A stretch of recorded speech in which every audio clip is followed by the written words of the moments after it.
Hello.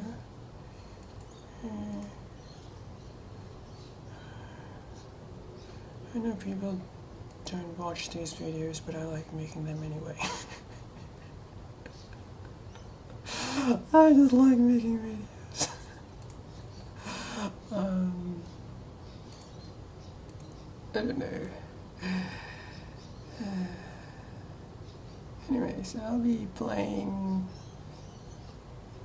the stick ham of 2 weeks ago. Something to listen to in the background while I do my makeup thingy. And a cream pie.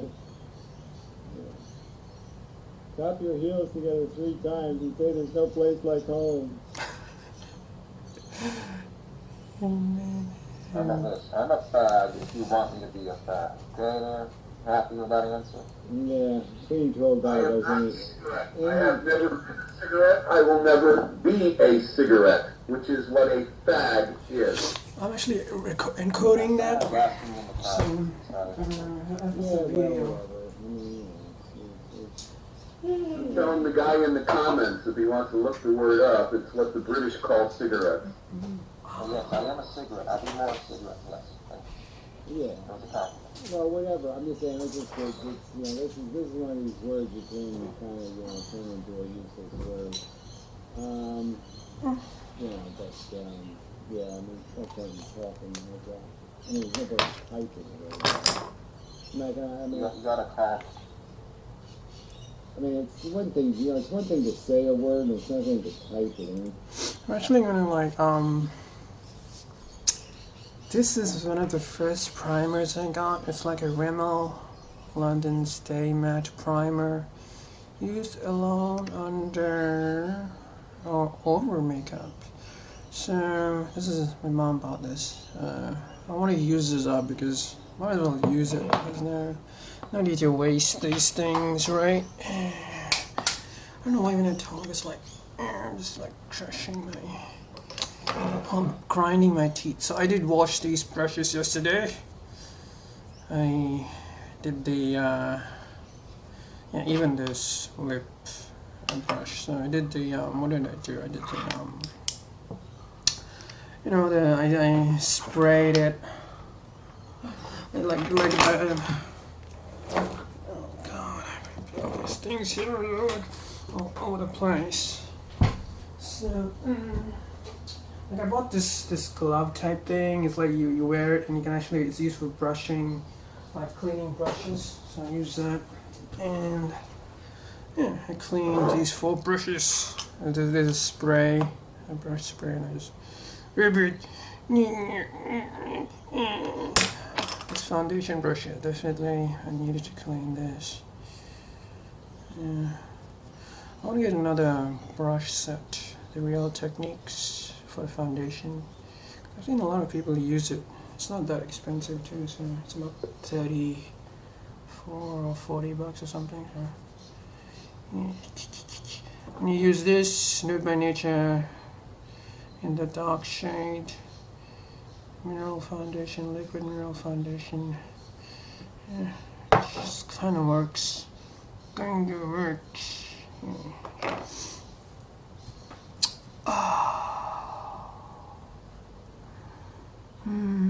What time is it? Oh, yeah, it's 11 o'clock.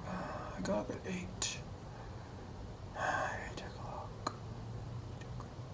It's kind of like a rainy day or something. Anyway, yeah, whatever. Let's just do the tiny cat. People actually type these crappy words. You're just like, wow.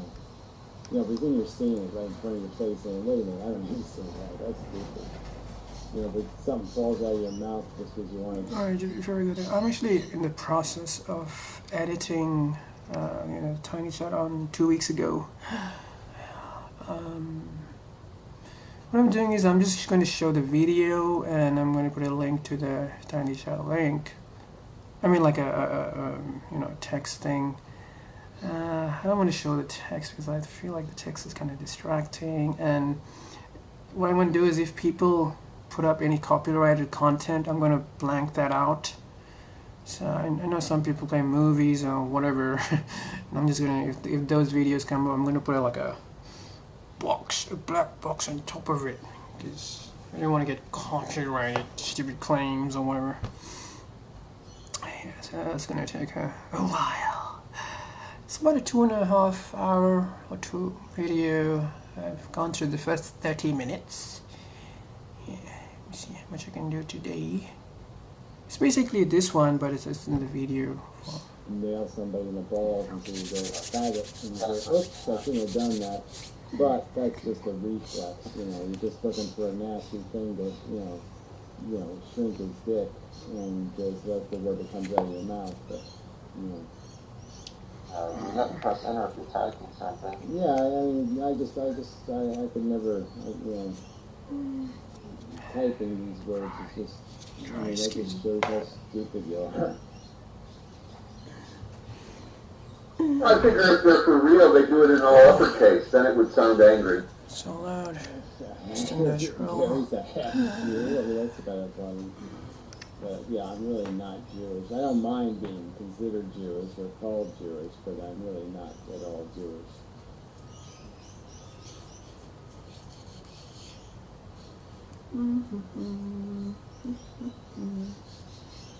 I mean, there might be just a, you know, if you go back 200 years, you might be able to find a Jew, but I'm just saying, I'm not recently Jewish. Are there traits of a Jew? Like curly hair or something? Well, they got a nose thing going, you know, but that's, you know, that's the regional Jew. That's kind of a cliche, isn't it? I don't know. Do you think Arabs don't have a big nose? I mean, come on. You know, they got a fucking nose, man. When I put my hat on and go outside, I get the rabbi thing a lot because of my beard. I like to wear black a lot, and I have a nice black fedora.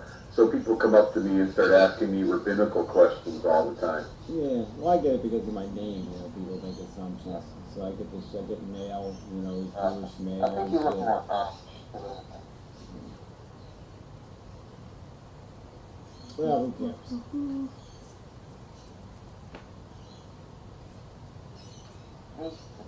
Yeah, I know, but that's like who that matters cares. Sorry. Who that matters cares.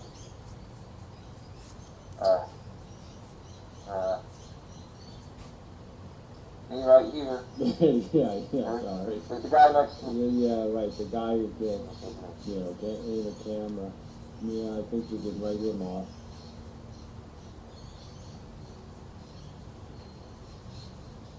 Gee, that's just too rude. I think we'll get rid of this guy. Right? He's taking all kinds of nasty words. What a potty bout.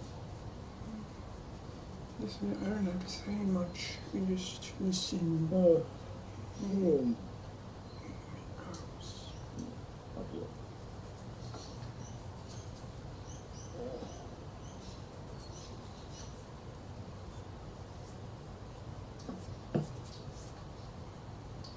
So, I mean, at least, Mr. Marshall, your arm looks like it's doing better, right? I haven't seen you in your arm sling in a little while. Yeah, that's true. They've been giving me this thing called a nerve block. There's one nerve on the back, and they inject this chemical in me that time releases. And for 3 months now, I don't have that much pain. Only at 3 o'clock in the morning, I get this little extra scream match I go through. But pretty much the day, I'm okay now. It's really nice. You know, I get that at night with cramps, man. I get these fucking shit-ass cramps in my, you know, my legs. It just, yeah, fuck that. Yeah. Well, I've been noticing it a lot lately, and I've decided we can all blame it on gravity. It turns out that it has to do with water and the moisture in our body and in our bone cavities, and this is the sea coming in and out. That's why it happens between 3 and 4 o'clock in the morning, and happens in the evening, but more so in the morning. Yeah, I don't know. That sounds a little bit like a truthful theory, but well, maybe, possibly, I don't know. You think it'd be more tied to like the moon or something? That's it. It's the moon and the sun and the earth tugging against each other, which causes the tides to rise and fall. By now, And tides are different everywhere. Right?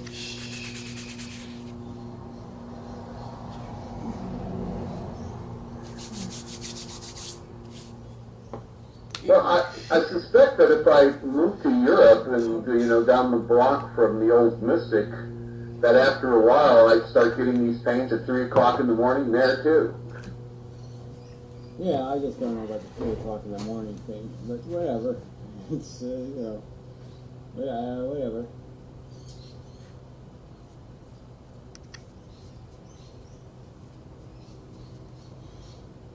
Yeah, I could use the Real Yeah, I don't Techniques think I brush have to super put this ego, on. whatever that is, but I don't think so. I think it was a pun. It was trying to be punny. Yeah, well, it's okay. I mean, in a way, I'm mega ego. It's not even super ego, it's mega ego or something. I mean, I obviously have a great deal of confidence in my brain's functionality. But I'm saying that So you have any? I think it's earned confidence because, I put my brain out here and I say, go ahead, challenge my brain. And the challenges are all lame and stupid, and so, yeah, I'm confident for a good reason. Cyril, on the other hand, has no reason to be confident because he's been trounced and, kicked to the curb and totally defeated, and yet he just keeps talking shit. Well, let me answer a question there. Somebody's asking me when I first started sitting and enjoying sitting in a rocking chair. I've never enjoyed it. I was 52 years old when I broke my hips and got stuck in a wheelchair, and I've been caught in this thing ever since. I've never found one that's really that comfortable. After about 2 years, they all become uncomfortable. Yeah, but, I sort of like, I had a recliner that you could kind of, I think every now and then it just gets rid of some nervous energy. You could just get rid of it, instead of twitching or doing something else stupid, you do a little exercise in a chair and, it relaxes the rest of your muscles and such too. So I used to like it anyway. I found there's only one recliner that, works both for sitting up and laying back. It's very comfortable. But the foam in the damn things break down after about 2 or 3 years. I have to buy a new one every 3 years. Yeah, well, they get one of the springs, I guess. Well, they have springs. It's the padding above the springs that screws up. I've tried readjusting them. It doesn't work. Yeah, maybe just get an air cushion. I use one in this chair, and it's pretty durable, and you blow it up with air, and it kind of floats around a little bit, and so takes the pressure off. I had an airbed for a while before I broke my hips, and I have to say that was very comfortable. And the nice thing about that is you can keep adjusting it, right? Yeah, so you can get more tense, less tense. Some of them now, they make them pretty sophisticated now, so they actually go variable, you know what I mean? So they automatically go into different stages. So it really works because it goes high pressure, then it goes low pressure, and it goes high, so it's constantly regulating, to mix up the pressure points. Yeah, it seems to me that when I switch myself into different positions, I need different firmnesses. If I'm turning on the side of my hip, I need it to be really loose. But if I'm sitting up straight, it's got to be firm. Yeah, well, you can get all kinds of shit now. Some of it's kind of cheap and cruddy, but I got a $7,000 airbag on eBay for $230. So I'm just saying you can get, because there's no market for the used stuff. So as long as you're willing to, make sure it's clean and all that kind of crap, you can get a real bargain, because there's just no, there's no reimbursement. There's no medical reimbursement if you buy used. You can only get reimbursement for Medicare if you buy new.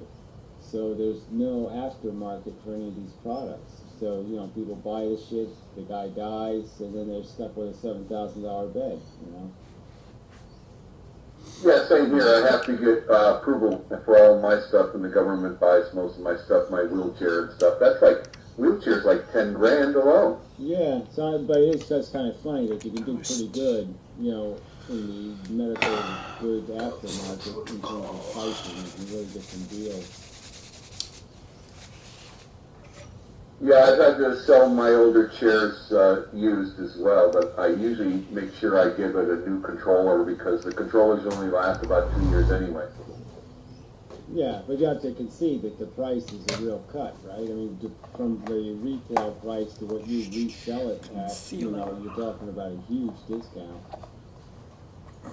Yeah, a $10,000 chair, I can sell it for about $1,200 if it's still working well. Yeah.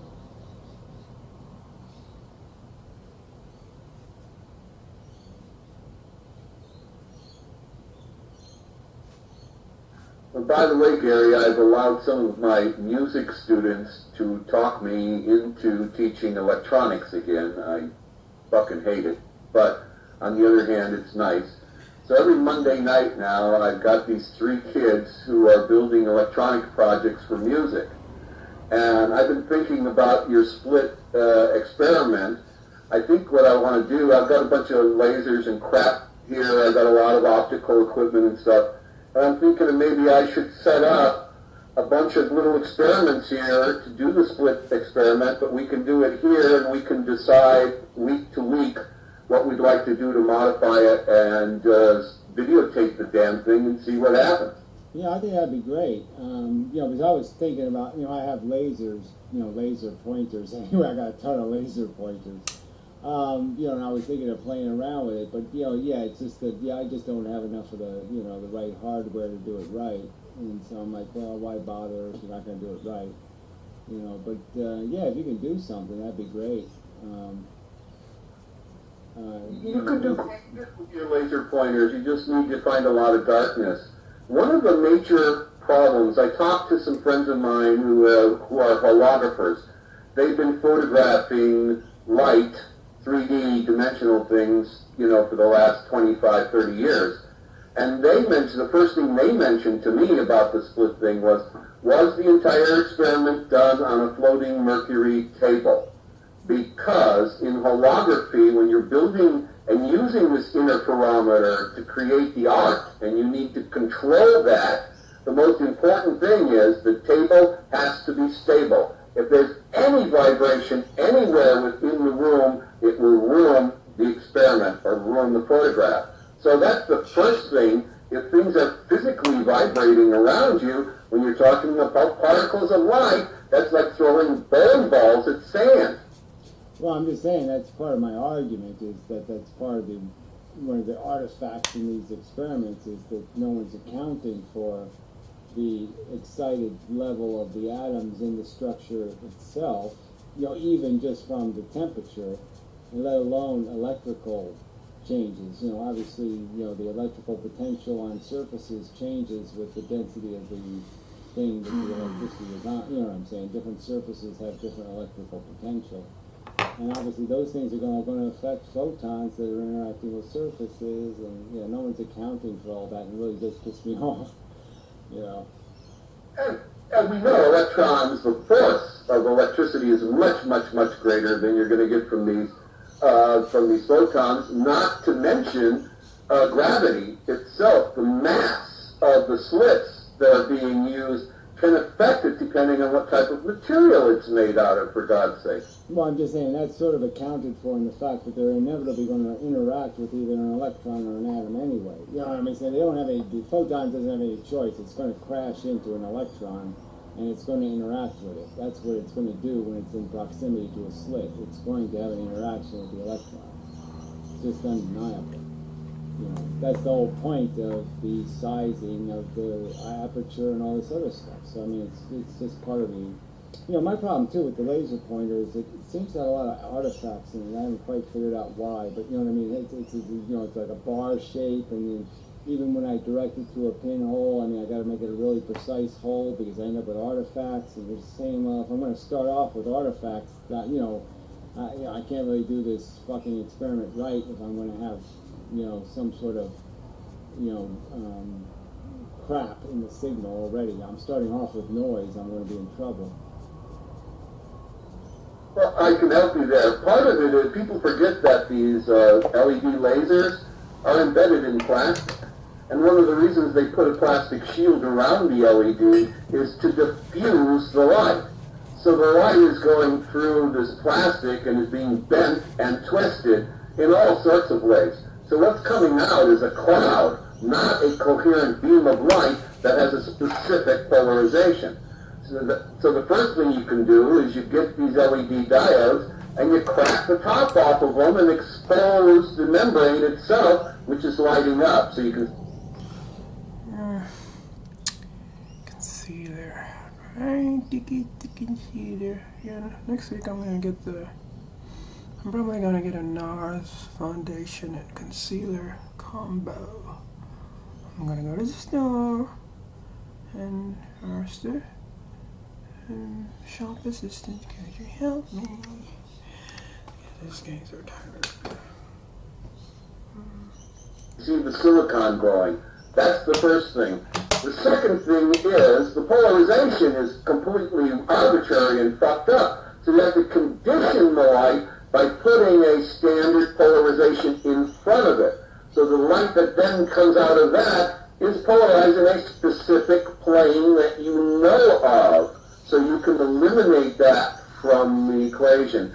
And Well, I have some polarizing film, but that didn't seem to clean it up that much. But yeah, I have enough of these things that I'm gonna take one of them apart and try. I thought of the same thing. I'm saying whatever lens they have on this laser is probably creating the defect, and so if I cut the lens off, maybe that'll solve the problem.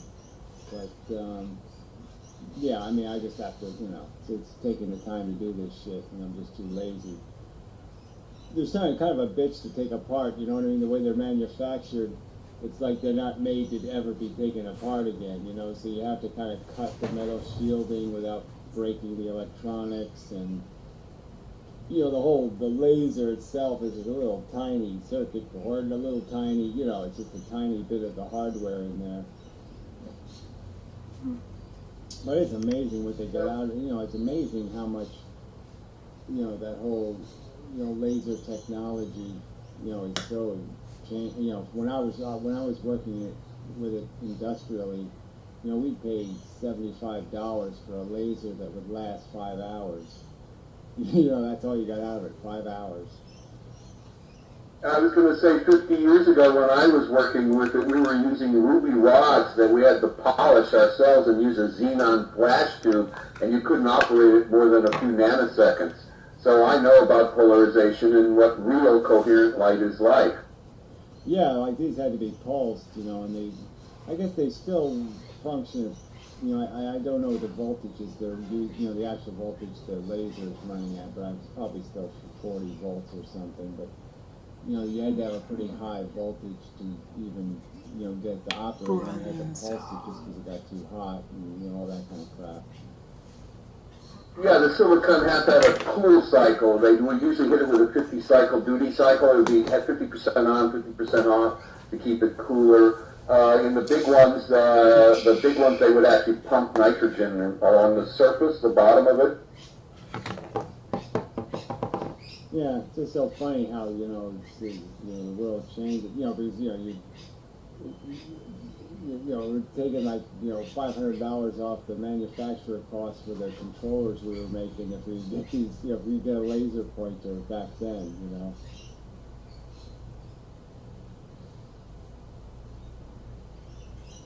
Well, in the 70s, a laser pointer would have cost you a small fortune. I mean, we all remember what the first cell phone looked like in the 70s when the people were snorting cocaine and driving around in their little cars. And God, you look at a cell phone today and it's a small computer that's, surfing the internet and bringing your home videos to your mobile device wherever you go.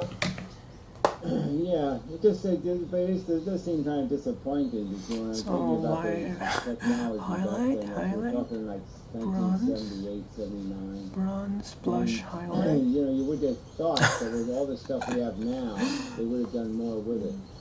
You know what I mean? I mean, just my imagination back then, for, you know, if I extrapolate, it just doesn't seem like we made all that much progress.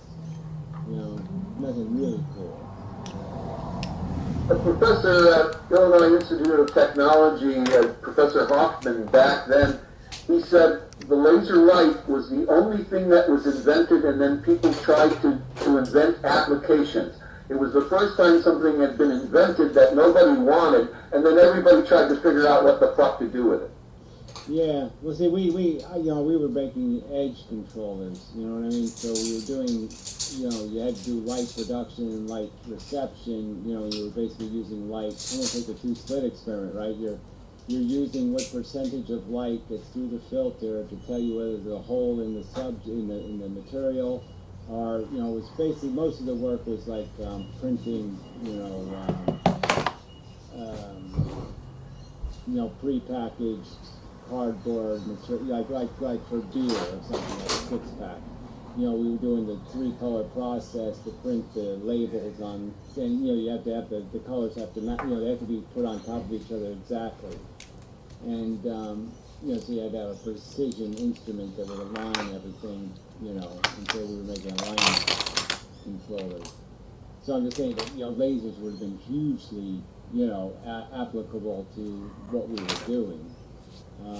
You know, but they weren't economically practical, you know. But, I mean, we would have loved to have that technology instead of using, like, fluorescent lamps and photocells and photoresistors, you know, because they all had terrible liabilities. You know, they were either too slow, you know, or they couldn't go low light, you know, lots of those kind of things. Yeah, I didn't. Okay, so 27 minutes to do my face. Yeah, so that's to do for now. I will try definitely to get it better next week, hopefully. So now I'm gonna do my eyebrows and eyes. Okay, yes, some blacking. Hello? There we go. Yeah, I've been able to take some old technology that I designed in the 70s where I had to use grain of wheat lights because the LEDs back then were way too dim. And just recently readapt that technology by putting in the new LEDs that are so damn bright you can barely stare to look at them. And boom, brought this old technology back into fashion. Yeah, it is funny. We were using LEDs back then, you know, and you know, they always had to be red, you know, and you know, infrared. You know, those are the only ones you did it that had any brightness at all would be infrared ones. Yeah, then they invented the green ones, and then the blue ones, and then they had yellow ones, and finally, the last thing they finally invented was the white one, which is actually white-blue. It's the closest they've come to true white. Yeah. Yeah, no, they are getting intensely bright. I'm amazed. You know, this is like a single little LED flashlight, and it's really, you know, it's just obscenely bright, you know, for a fucking LED.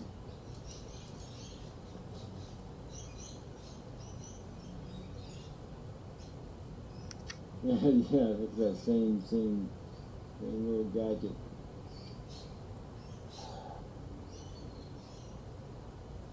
Yeah, it hurts your eyes when you look at it and it blinds you. It's that bright.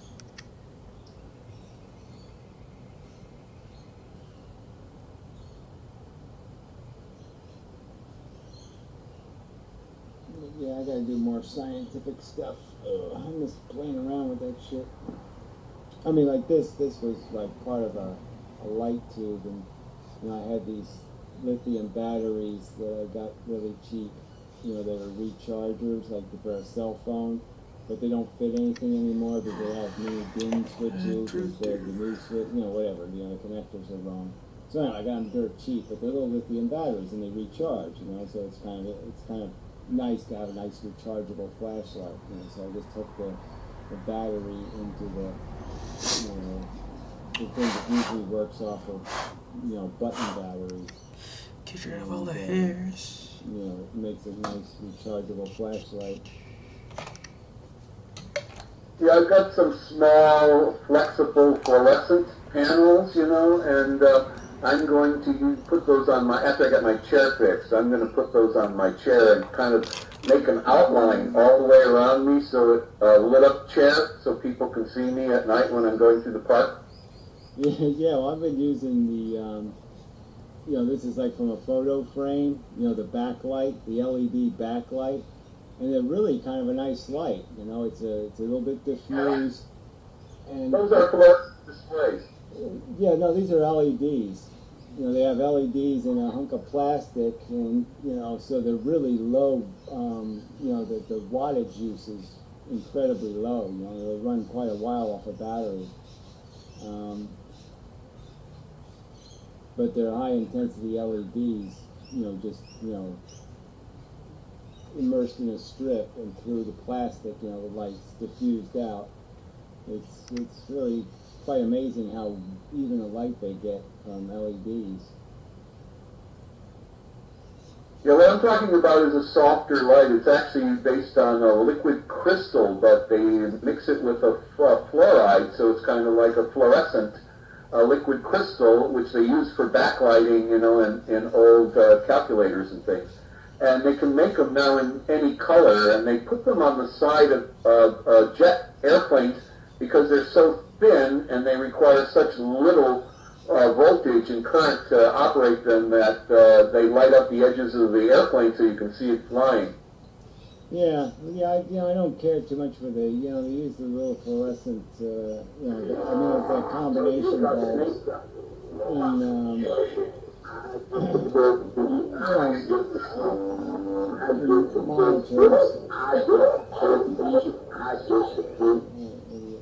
And like digital photo frames, and they're kind of annoying just because they always do wear out, they burn out, the bulbs burn out, it's just, it's irritating. And then they do need a, high voltage transistor to run them, the transistors burn up a lot.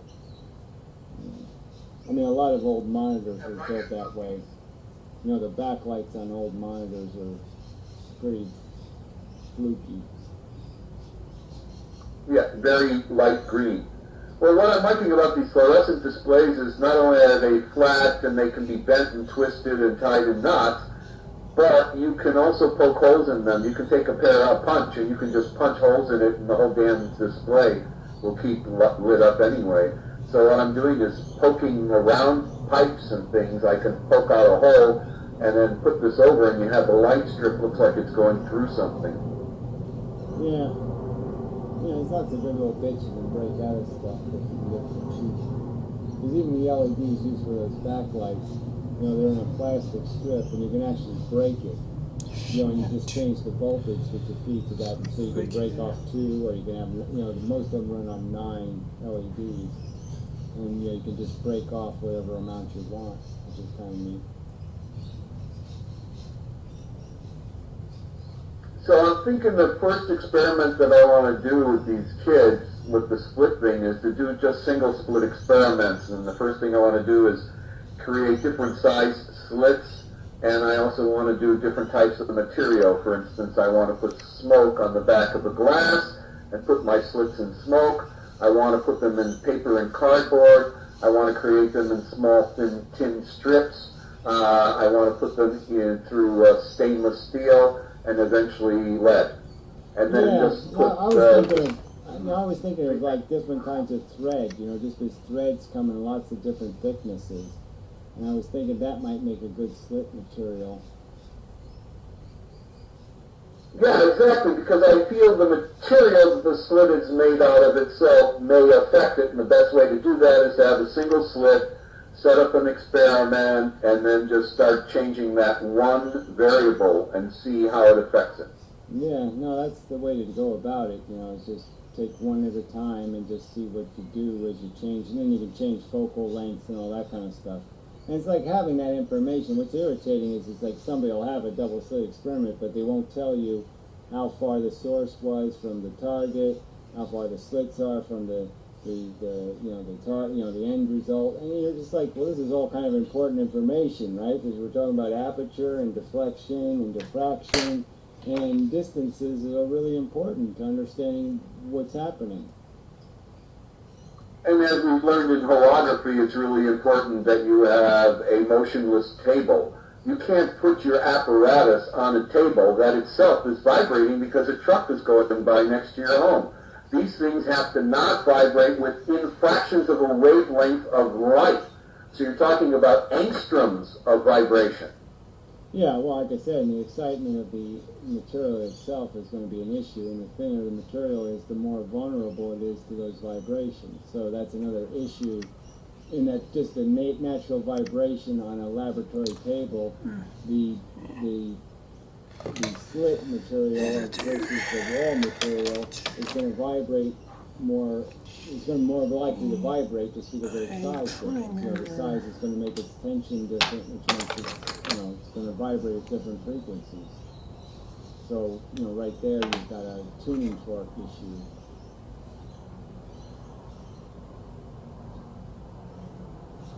Well, when I do things like this, I like to just change one variable a lot, try everything I can think of, and go back and try it again, and then add in the second variable. Yeah, no, I like the idea. Maybe I'll try to do the same thing, but I'm figuring you're probably going to do it better. But it's a good idea. Well, I got people and I got equipment. If I have to, I'll pull in Michael Kahn. He's the guy that developed the 3D holographic multiplex. He's the guy that figured out how to take 3D photographs in 3D and wrap them around in a circle and have some woman blowing you a kiss. Yeah. No, well, that's great now. See, when you got people. I don't got no people. It's me and the cat. Well, this is San Francisco. This is where a lot of that experimentation went. Long before Silicon Valley, we had Optical Alley here in San Francisco along Mariposa Street. All these optical companies were here, and they were all doing stuff with holography back then. And you also had Hollywood was sticking their nose in the door and throwing money at them around the time of Logan's Run, because they wanted to develop this 3D holography and see how far they could take it. Yeah, well, speaking of that, I've been just related research I was doing.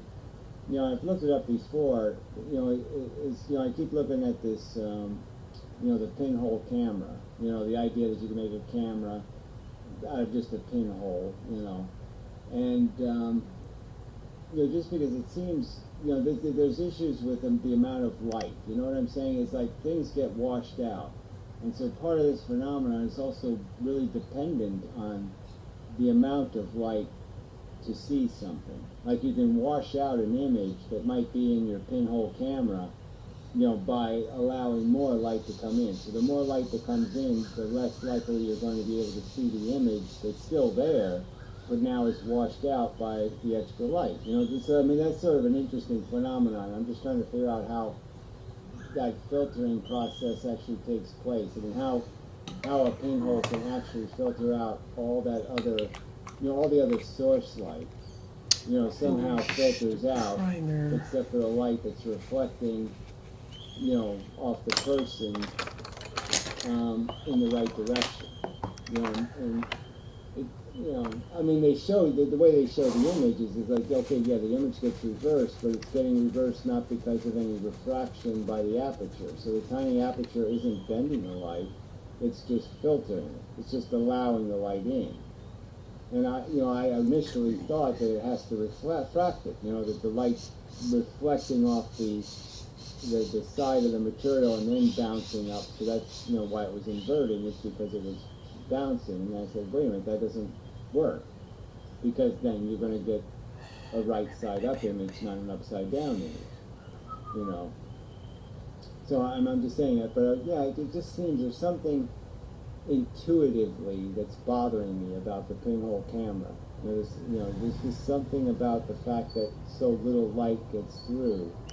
I'm just trying to figure out, why doesn't light just go straight through the hole? From all these other things that have light bouncing off of them.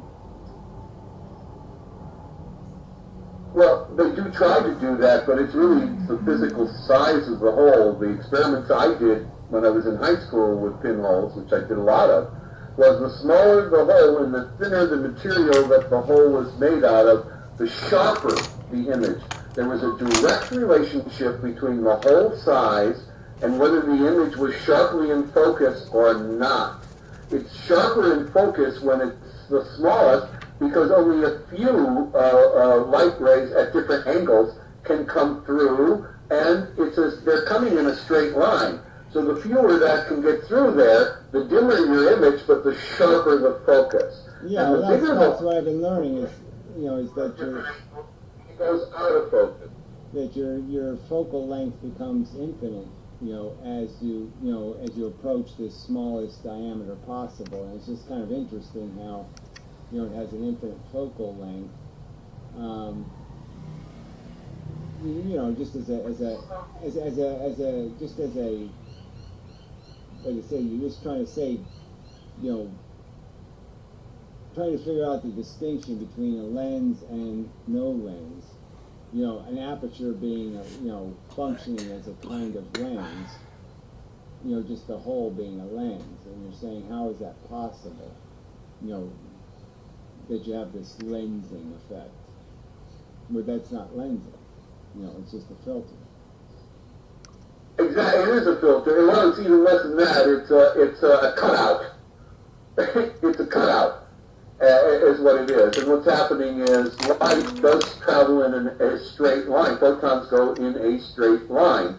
So whatever is coming at whatever angle in a straight line will get through that hole. That's also why the thickness makes a difference. If it's thicker, it's going to bounce around on the edge. If it's infinitely thin, it's going to be sharper and let fewer rays through. If you only had a hole that would let 4 rays through, you get an extremely sharp image. Yeah, I just wonder things like, well, what about like something like an LED? If you used a pinhole camera, could you see the silicone chip? That's a good like that. Technically, you should. You should be able to see it, except the rays bouncing back in the direction of your eye may block what's behind it. Yeah. I wonder how much. Well, you also have to wonder about whether what angles the light would be produced at. I mean, obviously you don't be getting a fraction of the LED light, and you don't be getting that fraction that was coming at a skewed angle. But I mean, it would just be interesting to see if you could actually manufacture an image of the silicone chip that was producing the light.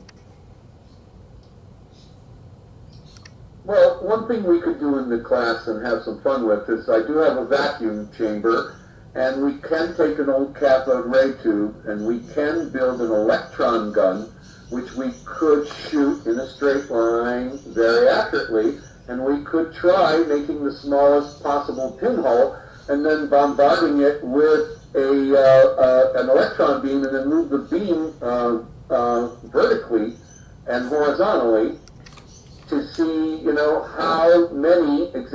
how many angles we can get through.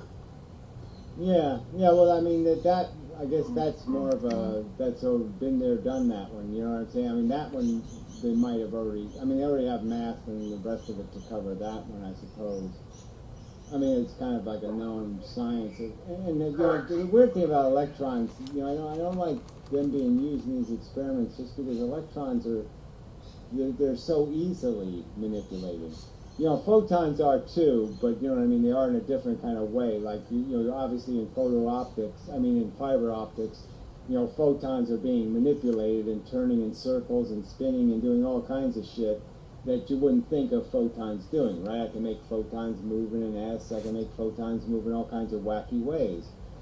But electrons are like really easy to manipulate, you know what I'm saying? I mean, they're so deflectable and so, I mean, this TVs are just such a good example of it. I mean, they're so controllable by a little bit of an electrical influence will change their, momentum.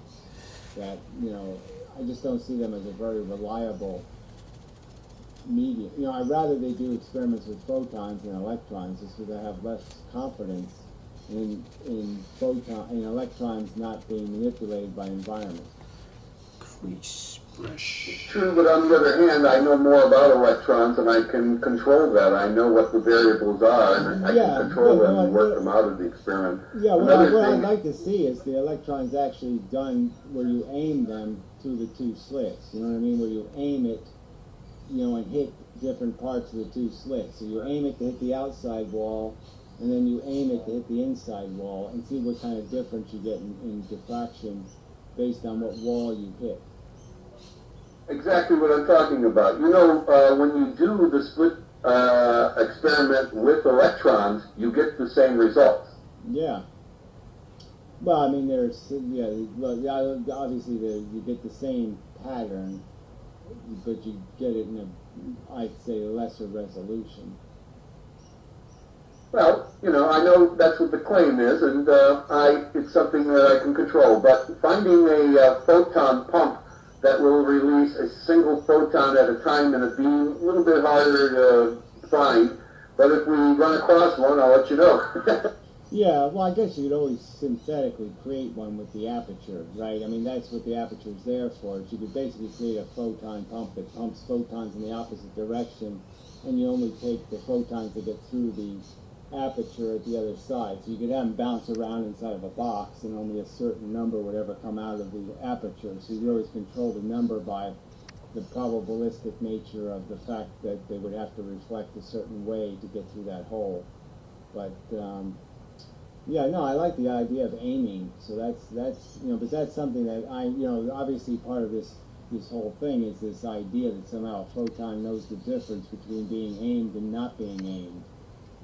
That's the theory of quantum mechanics. It's basically some kind of idiotic notion that somehow the photon knows the difference. And how the hell could it know that I aimed it?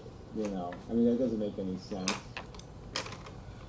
Yeah, also throwing an aimed beam at the split as opposed to a beam that's spreading or wide, which is another way I've seen the experiment done. Well, I mean, obviously, why? Just because they want to cover, obviously they're doing the probabilistic thing, but I just mean in the sense that there's a random gun is going to be hitting the same locations as you would if you aimed. You know what I'm saying? It's just doing it randomly rather than you doing it methodically. But the thing is, you don't have to do the detection now.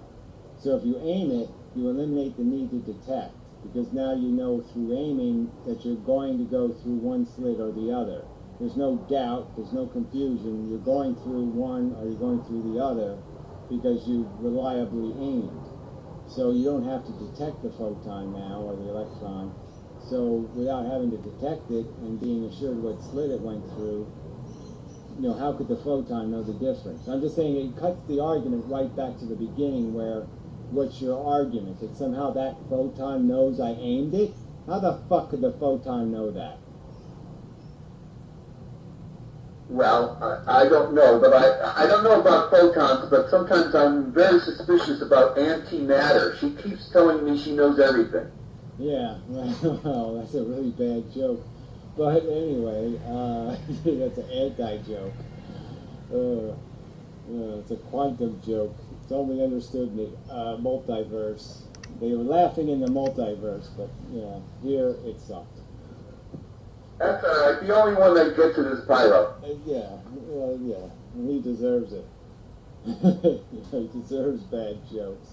Should go to bad joke hell. What I've heard, I heard a talk very recently where the smaller we get in these particles, the more vast the relationship is between ourselves and the entire universe, the more intrinsic the connection is. Blah blah blah blah blah blah blah blah blah blah blah blah. Gibber jabber, mumbo jumbo. Your language has it a little confused. You're using all this kind of language about being buddies with the universe and particles. The truth is that the smaller you get, the harder it is to measure any goddamn thing and to know what you're measuring. It's a measurement problem. And so the smaller a thing you try to measure, the less likely you are to get the right answers. That is why they use probability and statistics, which is just a fancier way of guessing. Well, I mean, probability is just a weakness of ignorance, right? You're stuck with probability when you don't have facts. So, yeah, it's an unknown variable creates the reliance, the dependency on probability. But there's always inevitability. That's all there is inevitability. But the truth is, look, you want to pretend that it gets more complicated as it gets smaller? No, it doesn't. The mechanics get simpler, okay? Complexity is a consequence of condensation and combination. It's not a symptom of the rudimentary function. So I'm going to argue that I think if you believe that it's going to get more complicated as it gets smaller, then you're probably misinformed. Well, you're wrong. I just think you're wrong. Right. One of the things that this talk was saying, this guy was saying, was that not only are we connected to the universe. Well, look, I don't even want to have this conversation, okay? This is just mumbo jumbo. No, I'm not going to entertain a conversation about, the banana man was having a conversation with the strawberry woman, and they decided to have fig flambe for breakfast. It's an unimportant, uninteresting conversation, all right? You're having a fucking relationship with the universe. I'm not.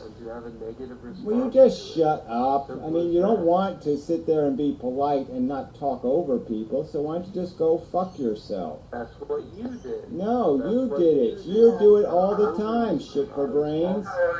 Howard, you came in, you're doing the sabotaging. Howard, you're doing the sabotaging. Yeah, he's down now. Howard's done. It's his second try tonight. He's just a troll. But, I mean, why does somebody think I want to have a conversation about my relationship to the universe? I mean, it's just such bullshit. I mean, I can't even, there's no relationship to it. It's like when, Piro talks about spiritual feelings. Why should I have any relationship to such a notion as a spiritual feeling? How do I tell a spiritual feeling from an upset stomach or, an anal wart? What the fuck is he talking about? It mostly is an anal wart. Yeah. Look, you didn't read the name on the sign which says, "Do not God." So they think they can walk into a place that says, "Do not God," and do nothing but talk about God. Yeah, I don't even mind them talking about, but do it explicitly. I mean, tell me, talk to me about something that I can relate to in some manner, some theory of this existence. But it's just silly to sit there and waste my time with conversation about how we communicate to the universe by first talking to quarks, and then the quarks talk to the gluons, and the gluons tell the electrons, and the electrons tell the universe, and then the universe tells the electrons, and I'm not having that conversation. They're obviously not including me in my communication. My relationship to the universe doesn't include me. Yeah, I don't see the relationship. When one of my students starts a conversation with, "Mr. Natural, I read or I saw or this guy said," my knee-jerk reaction now is, "Fuck that, what do you think?" Yeah, I mean, I just want to, my knee-jerk reaction is to just kick him in the nuts. But, I'm just so sick of crap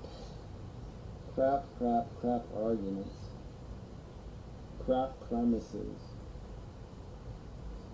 Bugs Bunny says, well, who cares?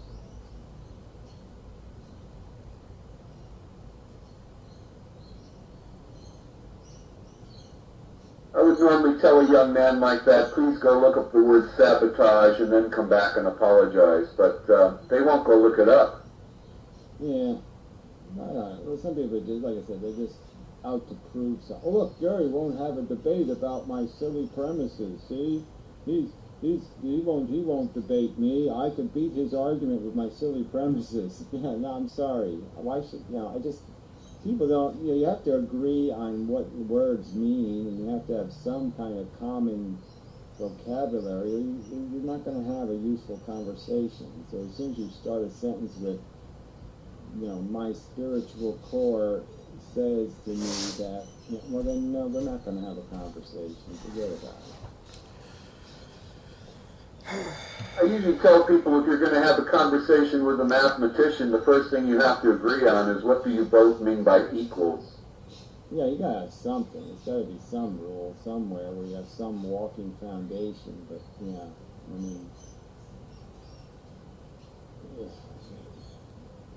can't indulge in a bunch of incomprehensible gibberish.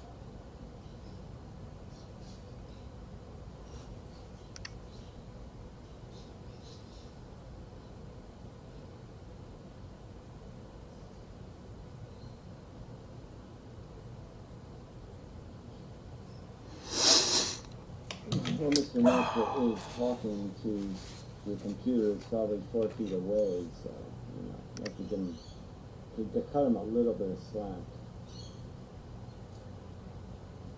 I'll talk a little bit quieter, but what's happened is I tried to turn my mic down twice before, and that's how I got disconnected. This tiny chat is not very friendly about going back and changing preferences. Yeah, no, you can get your mic shut off too. That's the other downside. You adjust it to nothing. You will no longer be speaking.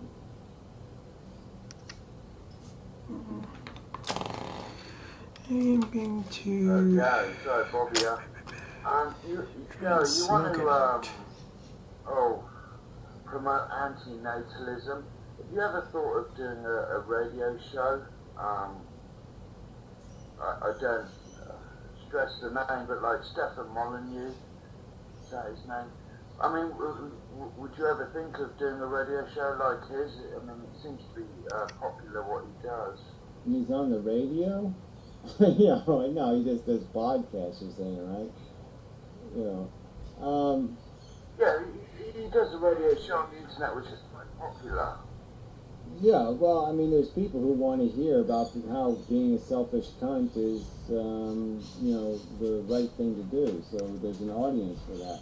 Obviously, my audience is going to be a little smaller than that. So I'm just saying that I don't mind doing it, but I'm just saying I think quite obviously if I can't get people to watch a YouTube video, I don't see, a 15-minute video or a 30-minute video. I don't really see how a 2-hour podcast is going to help. I mean, I'm here every Saturday night for 6 hours, and people aren't terribly interested. So, I just don't see how it's going to make a difference. I get this cotton... Okay, well, it makes a difference here. You've taught me a lot, that's all I can say. I don't want to say much more because I don't want to make an idiot of myself, but I think the points, what you say, I don't know, I'm just going to shut up and piss off. Thank you. No, you don't have to piss off. I don't know why you're being all negative about it, but I'm just saying, it's an important subject about how to communicate. It's something that's on my mind a lot, about doing it the right way and finding the right method. Sure, we were talking about it earlier, but I think what I really have to do is create more production. I have to put more production into the video content. So, I'm going to try to be doing a monthly, compilation type TV show video and see if we can make some content that might actually have enough character and depth to be, more universally consumable. like that. Can I be on it? Yeah, I guess. You can be like, I don't know, at the end. Yeah. We'll put you on the... Yeah, there's got to be some use for him, right? Some use for him. Yeah. We can run him over with a steamroller that has the end, imprinted on it, and then we can have the end written on his dead, smushed corpse, and that could be the end of the show.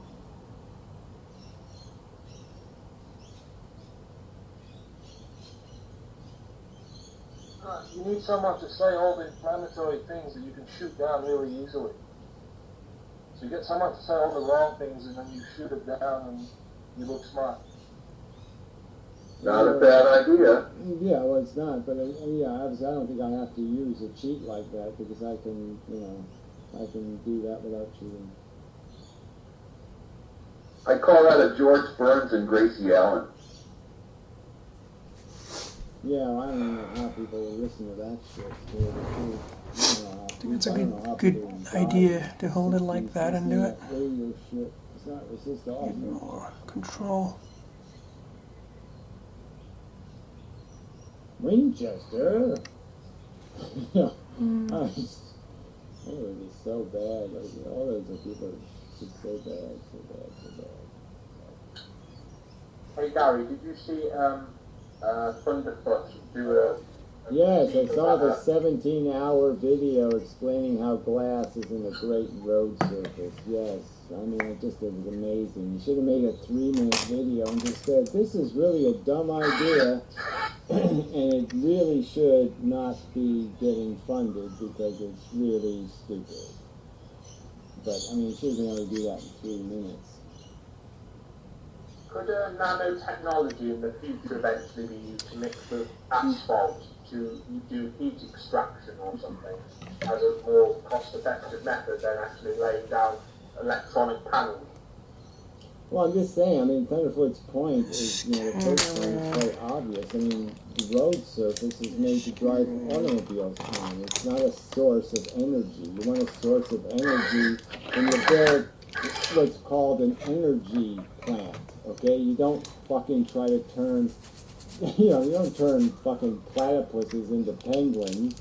I mean, it's just no point. They're platypuses. They're not penguins, goddammit. They're like warm weather. They're just not the same animal at all.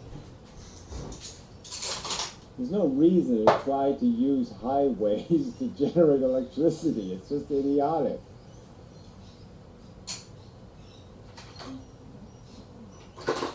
They got to stick solar panels on the moon. Well, part of the way you phrased it, though, you said, what would such and such be in the future? When you set up a question like that, that's not a question. You're asking me to tell a story. And anything is possible. I can pull out a pencil and paper and write anything you want. Yes, there will be nanotechnology that will address that issue in 32 years. Wow. Good point, good point.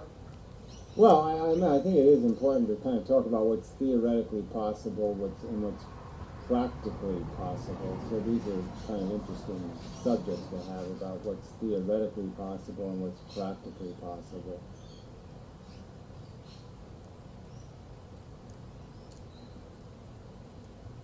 I mean, we know energy, there's a ton of energy in atoms, so we know if they ever get any of that cold fusion kind of shit to work, that's the mother lode. So the real game is, I think, in some sort of nuclear equation. So if we can figure out how to make atoms fall apart in a controlled manner, you can end all of these energy problems tomorrow. But the problem is, you open the door to, everybody having, disintegration guns and shit. They could just shoot your house and they could disappear.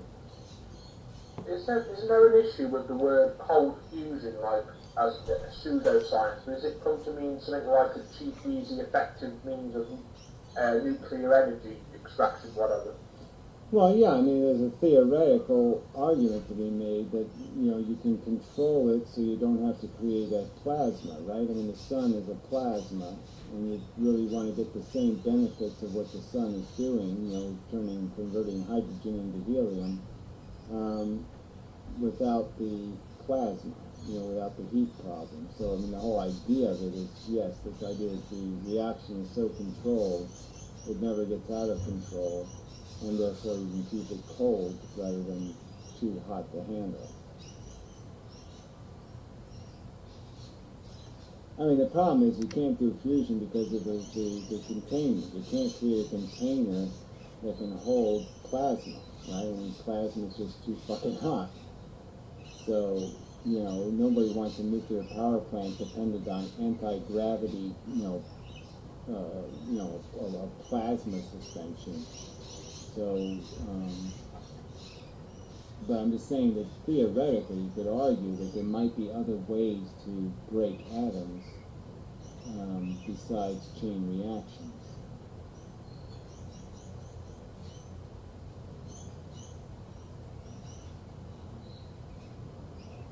Well, just chill, Mike. It's no big deal.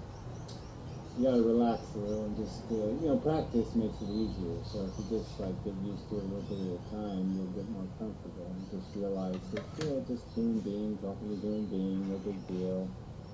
Blah, blah, blah, blah, blah. And you just kind of have to give up on worrying about, whoops, I said something stupid. And so once you don't care, it gets easy. I mean, really, I was amazed. I put up a video accidentally on YouTube where my dick fell out of my pants. And I didn't care. That's sort of progress for me. To be that, fuck you, who cares? I've never been a fuck you, who cares kind of, I've always been sort of intimidated by, feeling embarrassed or, insecure. And, I have to say, YouTube kind of freed me of that inhibition.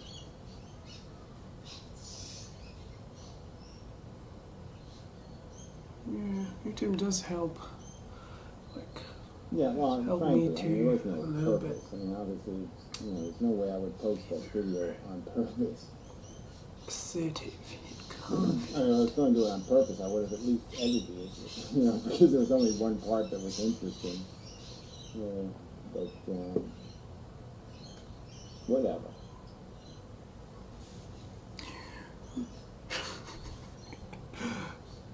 Just saying, I found it interesting. Just something that would have really bothered me in the past didn't bother me at all.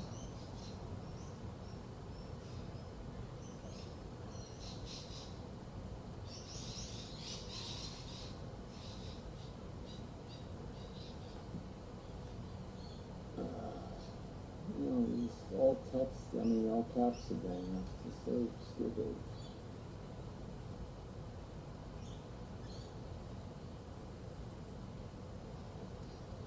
And then the half-Jew thing, I just don't understand how that's an insult, but whatever. Whatever. That's sort of Jewish right there, right? Whatever.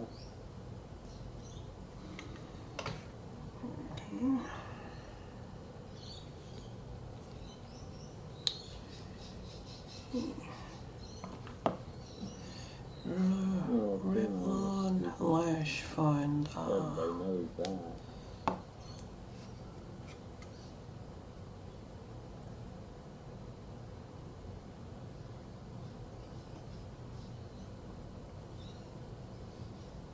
Yeah, how do people like Klingons even obtain space flight? Yeah, it doesn't seem like they would have made it. The whole idea of a Klingon scientist.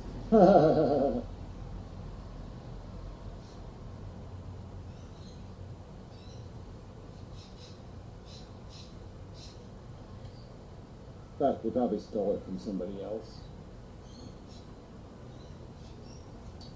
Yeah, someone went to Kronos and they knocked them out, took their ship.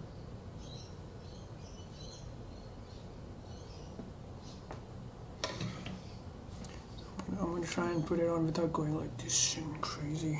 Super hard. Why would you even write a name like that?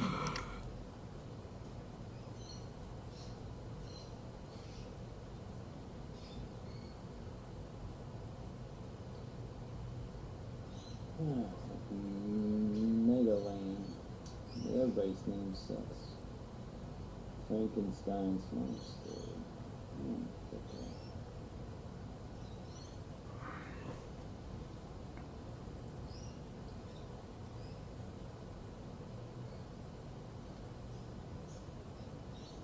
Oh, 3D printer. Yay.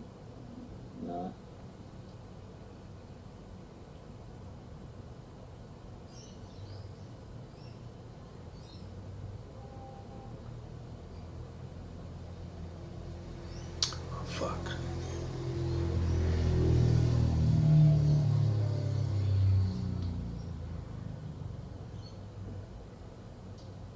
Yeah, right? What else is news?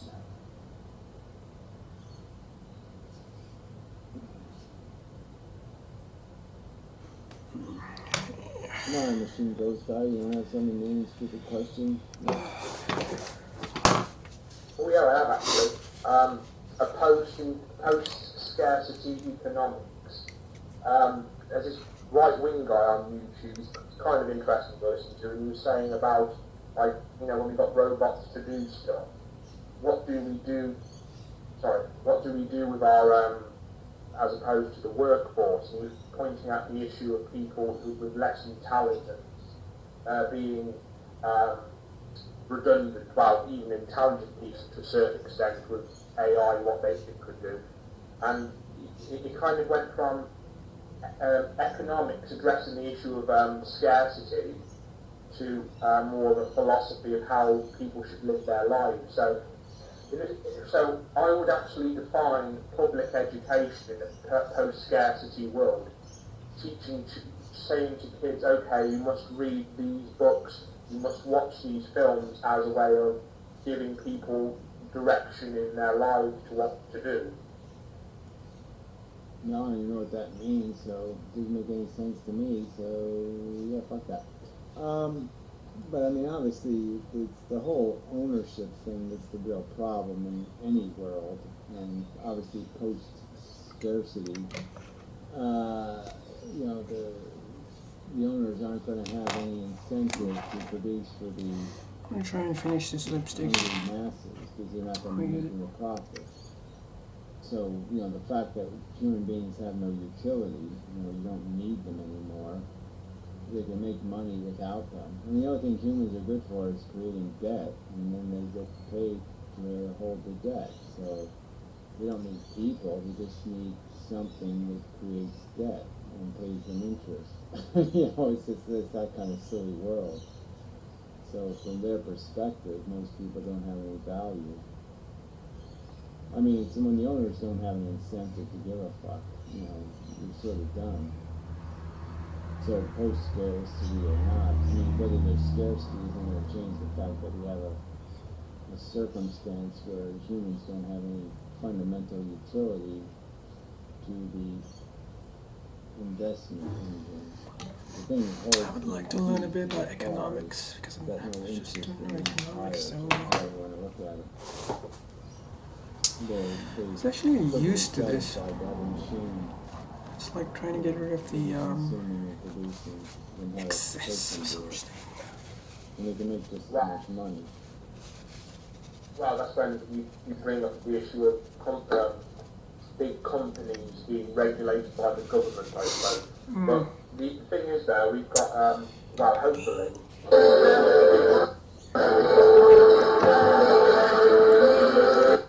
some troll. Okay, so that's my makeup video. It's very ghostly looking.